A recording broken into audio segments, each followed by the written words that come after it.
Whether you're ordering wings for the game, whipping up a 7-layer dip, or ordering pizza, there's something about football that makes you want to eat.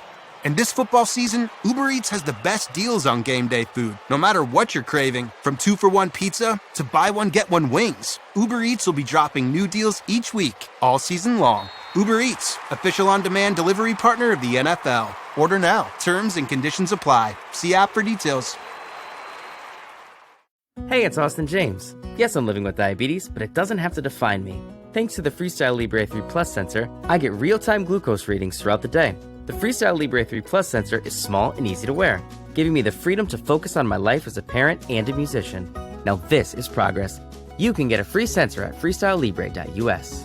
Offer available for people who qualify. Visit myfreestyle.us to see all terms and conditions. Certain exclusions apply. Data on file. Abbott Diabetes Care. Per prescription only. Safety info found at freestylelibre.us. Hello and welcome to this week's edition of the Beaver Banter podcast. I'm Nick Daschel and I cover Oregon State football for the Oregonian and OregonLive. We're here to talk about another disappointing loss. Oregon State falls to San Jose State 24-13 in Research Stadium. It is the Beavers' fifth consecutive loss. It looks like Oregon State's running out of hope for bowl eligibility. It'll need to win 2 of the final 3 games to secure a postseason opportunity. Joining me, as always, is former Oregon State defensive end Isaac Hodgins. Isaac, how you feeling after yesterday? Well, despite how nice me and you look this fine afternoon, me and Nick are mourning right now after that Beaver loss. But no, wait, hold on. I'm a reporter, so I don't really mourn wins or losses. I root for stories. Well, yeah, I mean, you're perfect. It's perfectly acceptable for you to root and feel bad or feel good or however. Right. Okay. Yeah. Sorry about that. The media has rules. Yeah, I am mourning. I'm sad as an alumni and proud Oregon State former football player, but there are still a few games left to reach that bowl eligibility. We're right there. I think that at the end of the day, that's got to be the goal. And it's a little lofty right now, but I think it's the best thing for this program. I think everyone thinks that. Well, let's talk about a couple of good things first before we get started into wherever we're going to go here. But yeah, your brother was called up today by the Giants. That must have been exciting. Did you know that was coming? He's playing in Germany this morning, so I'm actually back at the parents' house today and hanging out with the nephew and the niece, and we're watching them in Germany. It was at 6:30 this morning is when it started. So, it was good to see him out there pursuing his dreams and doing well. Getting some. When did you know? When did you know he was coming up? It was during the week. I think Slayton was down, so they brought him up. He's been up for a few games, so it's good to see him getting some action here. Yeah, what's that like to watch somebody in your family playing in an NFL game? You never got to see your dad obviously playing. I don't think. Yeah, I saw my dad play a few games. I don't know. It's just kind of growing up in a football family. It's just kind of normal, I mean, I remember when I was a kid, we would go to the movie theater. We see Larry Fitzgerald there, and we're like, "Hey, Uncle Larry!" It's like it was just normal to us. But it is surreal to kind of see him out there on the big stage doing well. Wait, I didn't know that. Larry Fitzgerald is related to you? Well, he played. My dad played with the Cardinals for a few years. So. Oh, he was uncle, as in uncle. Yeah, you knew him as an uncle. Okay, right? Like I didn't think I'd missed that. So. Like my nephew has a bunch of Uncle Isaiah McKenzie, Uncle whoever he doesn't know. Yeah, what I mean? Right. Yeah, he's living a good life. The other thing, this doesn't really hit close to home at all, but hey, Oregon State's basketball team's off to a 2-0 start, and God, they look good. I mean, they look really good. Were you guys much into basketball as football players? I mean, me personally, I wasn't, but I mean, Jaden Grant, obviously Noah Tongiai, like these guys are like, oh, if I wasn't playing football, I'd be on the basketball team right now. And then it's funny, all the football players think that they have a shot in the NBA or whatever it may be. So I was just a ugly defensive lineman, so we weren't the best at basketball. You had no game, I take it. I'll tell you what though, Tyler Volton, man, he's he's pretty good at basketball. There's some O-linemen who are pretty good at hoops. I think Blake Brandel was good at basketball. He was super good. Yeah, I saw Blake play in high school at Central. He was good. Yeah, he was pretty good. But the best player on your team was Tegan Quatariano. Oh yeah, I think he could have. I don't know if he could have played at Oregon State. I think he could have given it a try, but he certainly could have played at like Western Oregon or a place like that. He would have been a star at a place like that, I think. I do know our team took a lot of pride when we would go to the memorial, not the memorial, but go to the gym on campus, and we'd have a few of our guys play a few of the men's basketball team, and they would come back like, oh, we beat the men's basketball team in a 5-on-5, so everyone thinks that they're a basketball superstar. I don't know. I used to have a running I don't know what you ever want to call it, with Jalen Moore, because Jalen thought he was something special. Oh man, don't get me started with him. And he kept telling me he was the best player on the team, and I said, "No, you're not. Tegan Quatariano would put you into the stanchion." He thinks he should be. He thinks he should be on the Denver Nuggets right now. I promise. No, you. I know.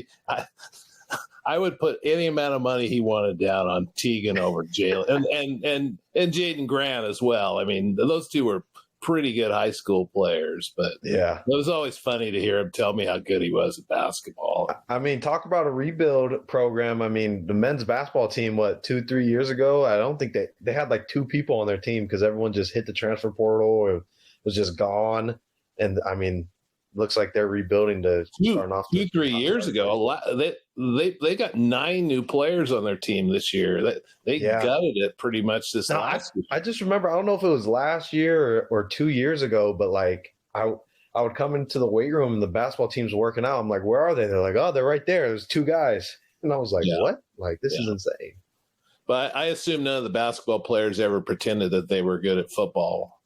Oh yeah, no. I mean, come on now. It's just a different mentality, I still get sad sometimes. The defensive line kind of place where we warm up and do our drills and stuff is right next to the basketball practice indoor facility or the facility.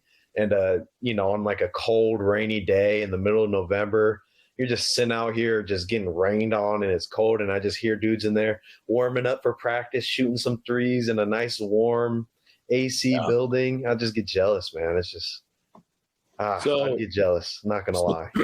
Could you dunk? No, I couldn't dunk. I was too short and too fat. If you're going to be short, you gotta lose enough weight to be able to get up there. How about Isaiah? Could he dunk? Yeah, he could dunk. I mean, all these guys on the team were like, oh, I could dunk. It's like, dude, you're 6'6" and have a 7-foot wingspan. I hope you could dunk. Like, yeah. We had dudes on the defensive line, they could dunk, and their vertical was like 12 inches. I was like, dude, come on, get out of here. I remember didn't you guys have something like in fall where you did some sort of free throw thing early on? Yeah. And didn't Jonathan shoot free throws or something like that? And he was pretty good at it. I don't remember what the whole story is. Actually won a pair of men's basketball shoes from that. We did in the summer, we did a free throw competition. It was just knockout, basically. We played knockout. Yeah. I don't know if you played that game before, but. Oh, yeah. I'm not that old. Okay, I don't know. You guys could have called it something different. I don't know. That game's been around forever. Portland or whatever. Yeah. All right. So, we might as well get to the game. Where do we start here? We could only stall for so long. There is. It's you can only run out the clock on this game. I guess we'll just start with opportunity. We've talked a lot about, you got to stomp on your opponent when you got the chance. And Oregon State had the chance in the second half, and they blew it. I mean, there's just no getting around it. It was 13-10.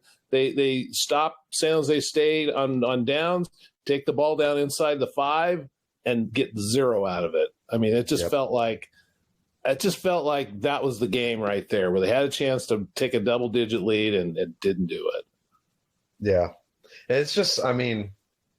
I heard it because I was watching the game on television. I heard the dudes on the San Jose State sideline like, we got to stomp on their throats. Like, don't let them breathe. We got to close this game out. Like, basically saying things that I'm like, man, that's what we used to say when we were beating another team. And it's just you just hit the nail on the head of like, it was just missed opportunities. You can't put these drives together and then fumble the ball. You can't put these drives together and then get nothing out of it, especially when it's a one-score game. I think I watched the interview after with Coach Bray too, and he said the similar words of you can't trade 7 for 3 points, or 0 points. I thought in a similar vein, the opening drive was just about as bad. Where I thought that was the worst one, to be honest. Where you get a 3 and out on defense. I mean, you're just praying for your defense to show up. They show up, 3 and out. You hit a 40-yard pass, get immediately in the scoring range, and then 3 plays later, it's a fumble and the drive's over. I guess how that happens, but is it a lack of focus? Was it just a great play by the defensive guy, or what? I just think it was just bad ball security. I don't know if Hank fumbled a few times before this season. Yeah, he's had a few. Yeah, I think it's starting to kind of develop as a bit of a problem. I even saw in some plays he's like on his way down to the ground and the ball's hanging out here, and I'm just like, man, it's just not good ball security. And I think it was just that. It's just not good ball security. And that's just a fundamental, like, as a running back, you got to be dreaming of holding the ball high and tight. That's some of the worst feeling, right, is when that ball gets knocked out. Like, my dad played fullback, and he would say that was the worst feeling as a running back when he was at college. The ball gets popped out, and these defenders are on top of you. You could see the ball, and you're trying to grab it, but your arms are pinned to your body because there's people on top of you, and you're just like, your life's just flashing before you. You're just like, no, I got to get that ball. And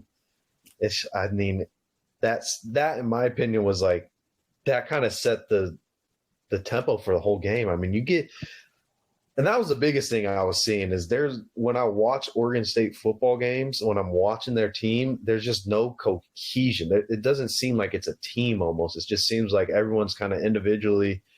It's like defense is operating separately, offense is operating separately, and then there's no cohesion. It feels like of like this is a team, and we're going to. It's just like someone does good on one drive, and then the next drive the offense blows it, and then the defense does good, or the offense does good, and then the defense blows it. There's just no cohesion, and I don't know if that's just been something that hasn't clicked yet for this 2024 Oregon State Beaver team.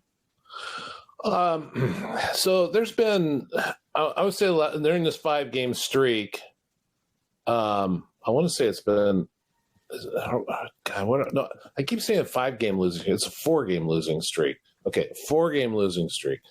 But over the last 5 games, there's been 12 turnovers. I remember during the Smith years, they didn't even get to that number in a season a couple times. It felt like they really valued the ball. It was really turnovers were really a big deal. And I'm not saying they're not with this team either, but how do you stop it? I guess. Yeah, I mean, it just has to be a focus. Like, it has to be an intentional focus. I mean, I remember there were games where we would either have bad ball security or we would just have no takeaways as a defense. That next practice where we came in, we were focused and hammering that. Like, the whole first 15 minutes of practice, we're working on ball security, like offense and defense alike. Like, I remember one time our ball security got so bad that the whole team, we all did ball security drills, because if you're on the football field, you have the ability to have the ball in your hands. And what's the worst thing as a defender is when you get a turnover, then what? You give the ball away. So that's the worst thing that could happen. And so you just got to drill it, and you got to drill it religiously. Like, it's got to be a religious practice of your team to focus on ball security. And it's got to be a religious drilling into your quarterback's head. We're going to make good decisions with the ball. And it just feels like we're in survival mode at this point of the season. And when you're in survival mode, you're not focused on the basics, the fundamentals. You're just trying to breathe. So defensively, Oregon State held San Jose State to 17 points. So, I mean, that's good. What did you like defensively from what you saw? Yeah, I mean, I like any game where you hold a team to 68 rushing yards. I like that. Any defense likes that. I mean, you hold a team to under 100 rushing yards. I don't care if they don't run the ball a lot or anything like that. That's a good game defensively. And then when you take into consideration the other touchdown was a pick six, like you only gave up 10 points defensively. That's good. Well, it was 17. They gave up 24. It was 17 points. Oh yeah, that's right. Yeah, at one point. But at the end of the day, I just thought defensively, I saw spurts of things that looked good, like batted balls. I think there were 2 big time batted balls. Like Samisi had one, and then Melvin had one on that 4th down. And then I just think that in the run game, particularly, what I didn't like is there was one play where they scored on a running touchdown where it was just a hat on a hat offensively. Offensively, they got one person on one defensive player, and that happened across the board, and they ran in for a touchdown. Like, there was nothing schematically they did wrong as a defense, but it's just defensively, if you go a hat for a hat, meaning if an offensive lineman blocks me and I allow him to continue blocking me, I lost and he won. Like, someone has to get off of a block and win. You can't go 1 for 1. And that's what this defense is doing too many times. And then it's the little things I'm seeing, just the missed tackles. You know, I think it was like one of the second drive San Jose State had, where it was just a safety came down and missed the tackle, and the dude ran for 30 extra yards. It's like, dude, that can't happen. It's just, we got to drill these fundamentals, and it's just got to be second nature. Yeah. I'm getting a lot of comments from fans and whatnot about the secondary, not being all that great. But I just keep going back to it. I don't care how good your secondary is. If you don't have a pass rush, you're kind of screwed. Yeah. It's just, you can't cover a guy. You just can't cover a guy long enough. If the quarterback's standing back there patting the ball, eventually you're going to get exposed. Yeah. And that's kind of the cohesion I was talking about. I was just watching the game, and I would just see, like, there'd be some plays where the pass rush was good. Like, I saw Samisi take a guy, bull rush him, got off, and then he's hitting the quarterback as he's throwing the ball. But the quarterback just gets the ball off, and it's a 50-yard pass reception, number 3. And I'm just like, just the cohesion needs to be there where your pass rush and your secondary is working together. And it doesn't seem like that's happening. It just seems like either one's doing good and the other is not.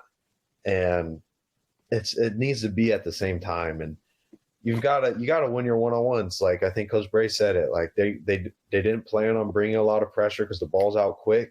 Well, as a defensive lineman, you're not going to be able to get a pass rush if the ball's out in 1.5 seconds or whatever it may be.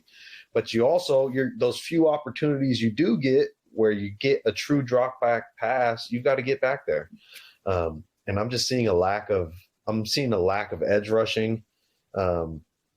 I think that's got to be the point where they got to focus. Is like, we got our edge rushers. We got to get some edge rushers in there who could go get after the quarterback. I was going to ask about the pass rush. I mean, let's be honest, it woof. I mean, it was not there. And obviously you point out what Trent was saying about the quick passing game, because he was asked why not more blitzes. I feel like that's always something fans go to. Well, why don't you blitz more? Yeah, it's not always the answer. If blitzing always worked, everybody would do it. You're giving up something when you blitz, but on the other hand, I mean, to go with 3 and 4 guys rushing the quarterback, that wasn't working. So it just felt like you got to do something different, because there was too many times where Egat, the quarterback, stood back there. And, I know they want to get the ball out quick, but they took a lot of shots downfield. They took more shots downfield than any team, I think, as the Oregon State's faced this year, especially in the first half. They took a lot of shots. And so it wasn't like he could just stand there for a second. He was back there for 3 seconds, 4 seconds sometimes, and they couldn't get to him. 0 sacks. And that's the frustrating part is like, what do you do as a coach? Like, do I send people? Because I mean, I was watching, they did one blitz where they're sending like a dog blitz, a linebacker up the middle. And it just didn't look right. Like I believe it was Melvin, but he was blitzing from depth and the ball snapped and then he triggered on his blitz. And he's like, you're 5 yards away from the ball. Like you're not going to get there in time. Like the timing is off. It's just a lot of things. I think detail wise are just kind of off with the Oregon State Beavers right now. Like whether it's with your blitz timing or it's with, hey, we got to get off of like just the fundamentals of football. Like we got to get off a block, or hey, like if this wide receiver catches the ball, like let's take a good angle and make sure we get him on the ground. I know he caught the pass for 15 yards. Let's not let him go for another 25. And it's just poor tackling and just poor fundamentals is what I'm seeing, honestly. So offensively, the running game kind of reemerged yesterday. Hank went for over 100 for the first time in 3 or 4 games, and he's getting close to 1,000 yards this season. At Oregon State, I think there's been 18 guys that have hit 1,000 yards. So he should easily hit there, and unless he gets hurt or something, he's pretty close. And then Saladin Allah yesterday, he had his best game, by far as a freshman. He went 9 carries, 68 yards, and he looked pretty good. When he was carrying the ball, he looked the most confident he's been all season. So, that part of the offense I kind of like, but I don't know what. Did you see anything different from the running game yesterday, or just anything remarkable about what you saw that from that standpoint? Yeah, what stood out to me was Saladin Allah. Honestly, I think his biggest thing is just confidence. You could tell like he would lose his footing a few times. Like he'd be out in the open and he just didn't know what to do. You know what I mean? Like he just felt kind of uncomfortable in that situation. But man, like when he felt comfortable, when they were, I think they went to a few plays back to back where they're just doing outside pitch. They're just like, bro, go run, like catch the ball, stretch the field and get upfield. And he was doing well. Like you could tell that he's an athlete and he's got some juice to him. I think if I'm a coach looking at that, I'm like, all right, let's start feeding him the rock a little bit more, start getting him more confident, whether that's in practice, whatever you got to do to kind of get him confident and feeling like, all right, like this is like our guy who's next up, who's coming up, next year and can help this year as well. Right. So I really liked what I saw from him. That was encouraging. So Oregon State made a change at quarterback to Ben Galbranson. What did you think? Did you think it made a difference? I think it did. It was just, again, I come back to the cohesion thing. It's like 40-yard pass and then fumble. You know what I mean? It's like I'm coming back to like great throw, pick six. Like it's the cohesion, it's the consistency. That's kind of what we're missing right now. Just like being able to put a drive together and now finish. Like there were 3 team rules we had under Coach Smith. It was start fast, make good decisions, and finish everything. Like finish. And we just had a problem finishing. But man, there were spurts in there where it was just like, man, that's a tough throw. And that's a good throw. Like great. And that's kind of, I just wish that this change had happened a little sooner to where now if we're at this part of the season, it's not like Ben is a new quarterback. It's like he's been doing this, he's been leading the team.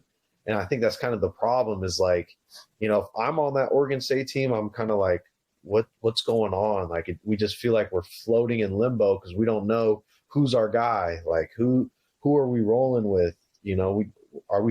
It feels like we're still in fall camp almost. Like we need some solidified things to start moving forward. And I wish that move had happened sooner, personally. Yeah, the question won't get asked to Trent until tomorrow, but it's my assumption that Ben is going to continue to be the starter.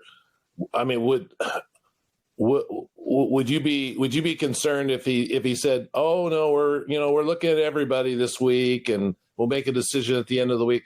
I mean, do you need to say Ben Gulbranson's our quarterback, he's our guy, or is it okay to open it up again? No, I think at this point, he's our guy. This is who we're moving forward with the rest of the season. Like, I mean, because let's be honest, like that's tough. Like to come in as a quarterback, we're going on to game 8, game 9. Yeah, that was game 9 yesterday. Yeah, we're going on to. We just finished game 8. Like, come on, like that's hard to come in where it's just like, man, you guys didn't even have me as a second. You had me as the third string quarterback. You know what I mean? And so, like, you got to let him get his footing, but it's like, this has got to be your guy. I mean, if there's still a question, I think if at that point there's still a question, that just shows you kind of like it's hard to be led without a leader. You know what I mean? Like, you kind of need a guy who everyone can look up to, like, all right, that's our guy. That's who we're rolling with. That gives you confidence as a player and as a part of a team, you know, no matter what it is. Yeah, there's obviously some limitations to when you play a guy like Ben at quarterback because he's not going to run much, and I know that's part of the offense is the mobility aspect, but he's not going to be able to give you as much of that as Giovanni, and certainly not Jabari Johnson. But as a passer, he seems like, you know, he's clearly the number one option. So.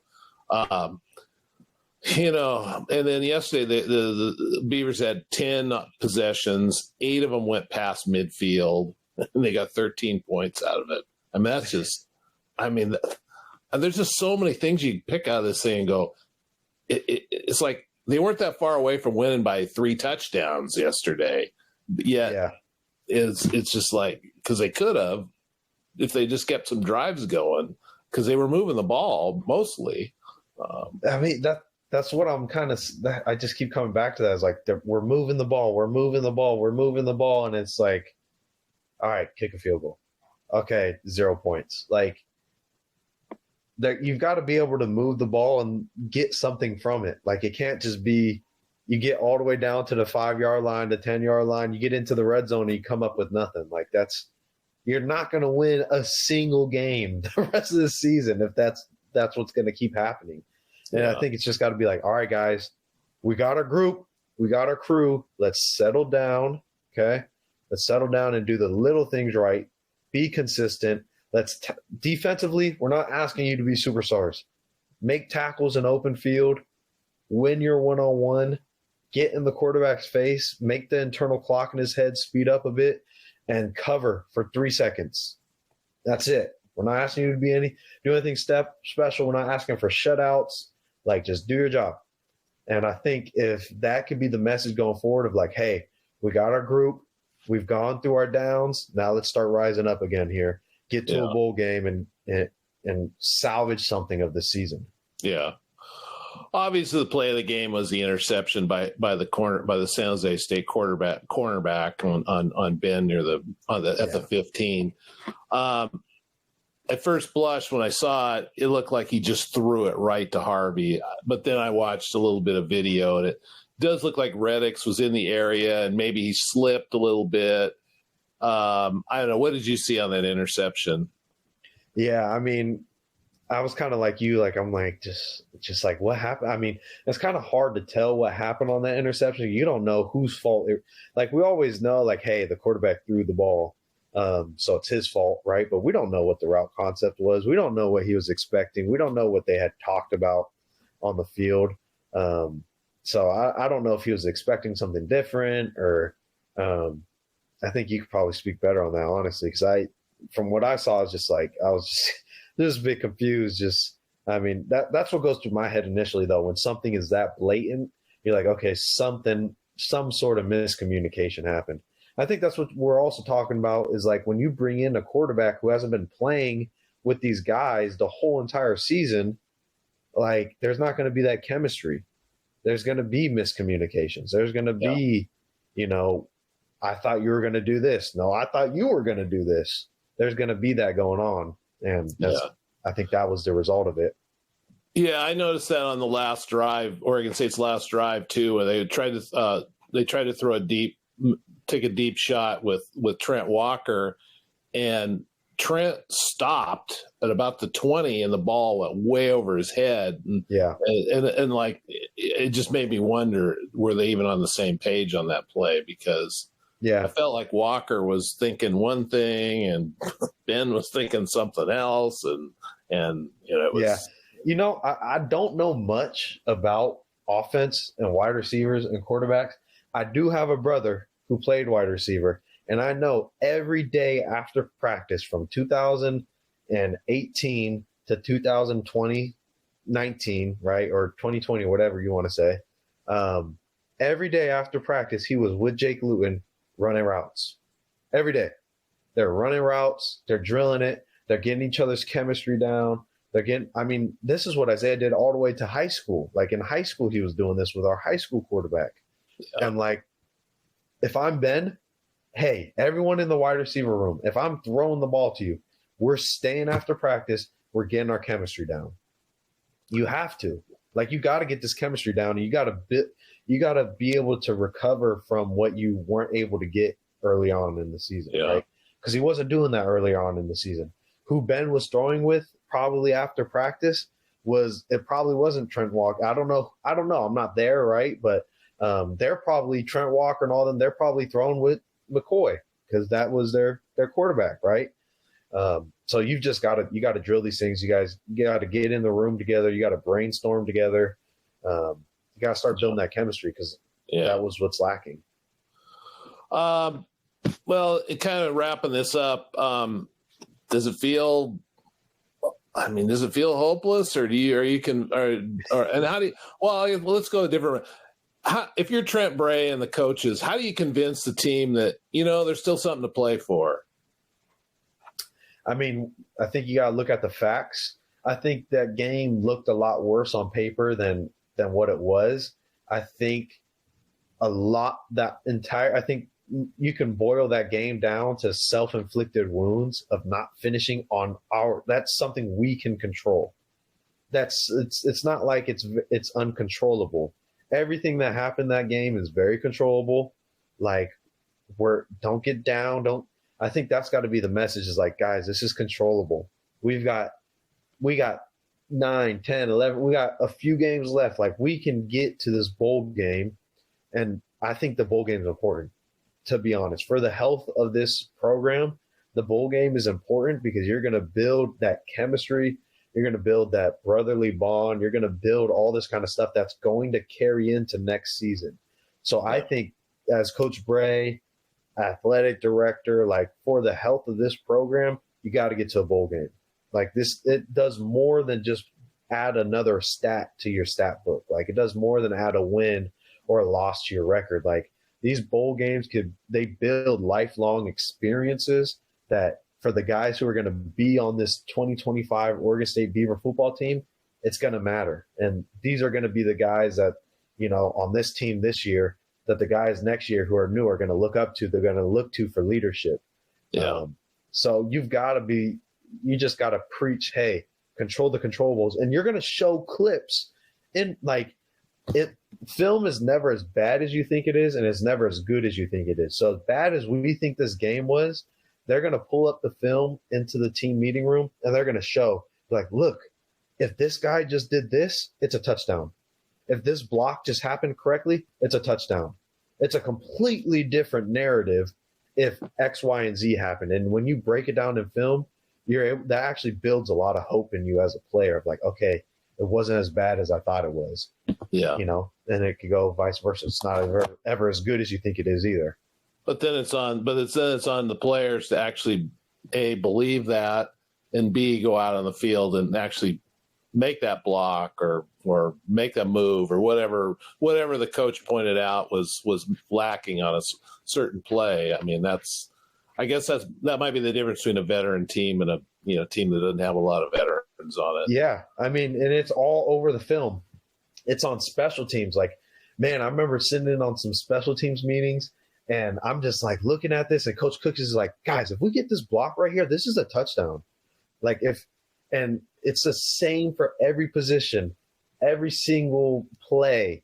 Like, it's just like, man, like, Ben, this guy was wide open. If we would have saw this here, hey, if this guard would have passed, if this guard would have passed off the block to the tackle and the tackle would have taken that block, then Ben would have been able to hit this crosser across the field and boom, we got a first down rather than a sack, right? Like, I mean, those plays are all over film, and I believe when you they're breaking down the film right now. What time is it? It's 1:12 on Sunday. Yep. They're in the team meeting room right now. They're watching this film and they're boiling over everything. And I'm hoping what the goal is should be to show these guys, like, listen, we control the controllables, we get to a bowl game. And that's gotta be your goal. You gotta win. Well, last thing, Air Force is up next. It's a triple option type team. Did you ever face an offense like that in college? Yeah. No, I mean, Air Force, this type of offense is just kind of what we were just saying. It's like, we're not asking you to be a superstar. Do your job. If you are assigned the quarterback, stick with the quarterback. If you're assigned the running back, stick with the running back, right? If you're supposed to take on this blocker with your inside shoulder and keep your outside hand free, do that. And against these type of offenses, that's the biggest thing. It's discipline. Because that's what Air Force, Army, Navy, these are all military guys, right? They're all based off of discipline, doing their job, and just doing it at a very high level. And that's what the Beavers need to do. They need to do their job at a very high level and just do it consistently. Just do your job. That's it. And you can stop this offense. Simple as that. I mean, it's not like Air Force is not having a good season, but they did end a 7-game losing streak last night, beat Fresno State. So it just feels like Oregon State can't catch a break right now. The one game where you feel like, oh, this is a get well game, and then Air Force goes out and plays 36 on Fresno last night. So no, I'm not. So I don't know what. I think at all points of this season right now, honestly, there's no really kind of give me games, where we're currently at. No, probably not. Of the season. No. So it's like you're gonna have to scratch and claw for whatever win you get this for the rest of this season. Yeah. Well, that's going to do it for this week's podcast. We'll be back next week to see how the Beavers did at Air Force, and then we're going to look at the final home game of the season. The Washington State Cougars will be coming to Corvallis on November 23rd. So we'll see you next week. Go Beavs.